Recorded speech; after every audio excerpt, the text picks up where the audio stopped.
స్వీట్గా చక్కగా వివరించారు సార్ గారి గురించి. అదేవిధంగా మా అక్కగారి యొక్క సెలెక్షన్ బాగుందని అన్నారు. But at the same time Satyavathi అక్కగారు సార్ గారి సహచర ధర్మచారి మేడం గారు ఇట్లంటే మార్నింగ్ మామూలుగా ఎవరైనా కానీ టీచర్స్ 9 o'clock స్కూల్ అంటే అట్లీస్ట్ 8:45 to 8:50లో వెళ్తుంటారు. బట్ మా సార్ వచ్చేసి 1 hour ముందుంటారు సార్. ఏ స్కూల్ అయినా తీసుకుంటుంది. ఇప్పుడు కనేకల్లో వర్క్ చేస్తున్నారు. అక్కడికి మామూలుగా ఎవరైనా కానీ ఇప్పుడు ఎక్కువ మంది దాదాపు 99% వెహికల్స్లోనే వెళ్తుంటారు. వెహికల్స్లో అఫ్కోర్స్ ఇది 7:30 బయలుదేరినా కానీ they can reach easily by 8:45 అనమాట. బట్ సార్ వచ్చేసి 5:30కి 5:30కి ఇక్కడ బయలుదేరడం. సో సార్ 5:30కి ఇక్కడ బయలుదేరాలి అని అంటే ఇంకా క్యారేజ్ టిఫిన్ మొత్తం అన్ని రెడీ చేయాలి. ఎందుకంటే సార్ శుభ్రతకు పెట్టింది మారిపోయింది అనమాట. శుభ్రత అంటే సార్ పేరు చెప్పచ్చు, దానికి యొక్క పర్యాయ పదాన్ని ఆ విధంగా ఉంటారు. ఎందుకంటే సార్ వెహికల్ ఐ థింక్ అది ఆ మోడల్ ఎప్పుడో కూడా గుర్తులేదు. బట్ ఇప్పటికీ అది 2024 మోడల్ అయినా కానీ నమ్మే విధంగా ఉంటుంది అనమాట.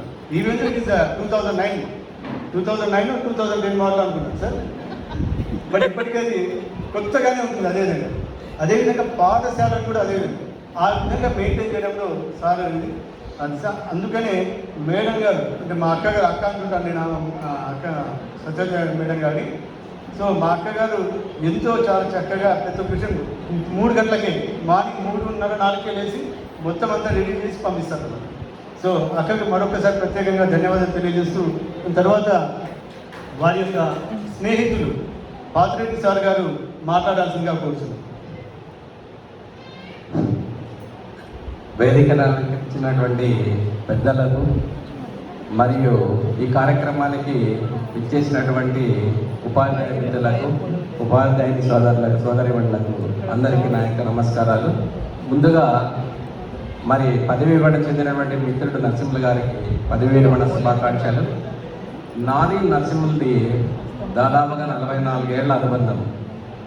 మేము 81 to 84 ఆర్ట్స్ కాలేజ్లో డిగ్రీ చదివేటప్పుడు అక్కడనే హాస్టల్లో కలిసి ఉండేవాళ్ళము. మరి మనం అంతా చెప్పుకున్నట్టుగా అప్పటి నుంచే మృదు స్వభావి అనమాట.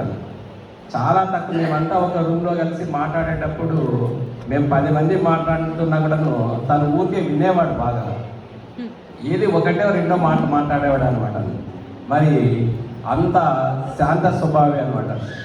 మరి తిరిగి ఇద్దరం కూడాను 1989లో మరి కళ్యాణ కాన్స్టిట్యున్సీలో నరసింహ సార్ వచ్చేసి మన సెంటూరు మండలంలో అపాయింట్ అయినాను ఫస్ట్ అపాయింట్మెంట్. నేను బ్రహ్మసముద్రం మండలంలో అపాయింట్ అయినాను.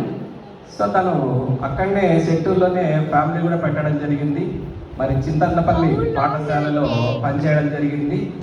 మరి తన గురించి ఎక్కడ పాఠశాలలో పనిచేసి ఏ పాఠశాలలో పనిచేసినా కూడాను వృత్తినే దైవంగా భావించి పనిచేస్తాడు ఎక్కడైనా కానీ. మంచి కమిట్మెంట్ అనమాట.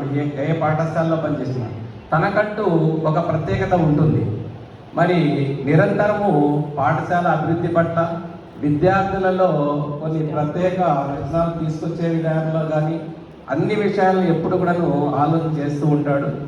మరి తన యొక్క ఉద్యోగ ప్రస్థానాన్ని గురించి మన మిత్రులు ఇంతవరకే చెప్పడం జరిగింది. మరి తర్వాత ప్రమోషన్ పైన ఇద్దరికి ప్రమోషన్ వచ్చేసి 2001లో నర్సింహల్ డిసెంబర్లో వచ్చింది. మరి మా పోస్ట్ బైఫార్గేట్ కావడం వల్ల నేను ఫిజికల్ సైన్స్ స్కూల్లో స్టడీని మరి మాకు 2002లో రావడం జరిగింది అనమాట.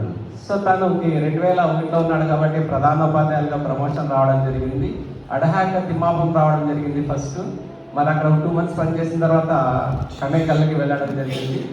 మరి నేను మాత్రము పాఠశాల సహాయకులు కానీ 22 సంవత్సరాలు పనిచేసి ఈ నెల 31వ తారీఖున నేను కూడా రిటైర్ అవుతున్నాను.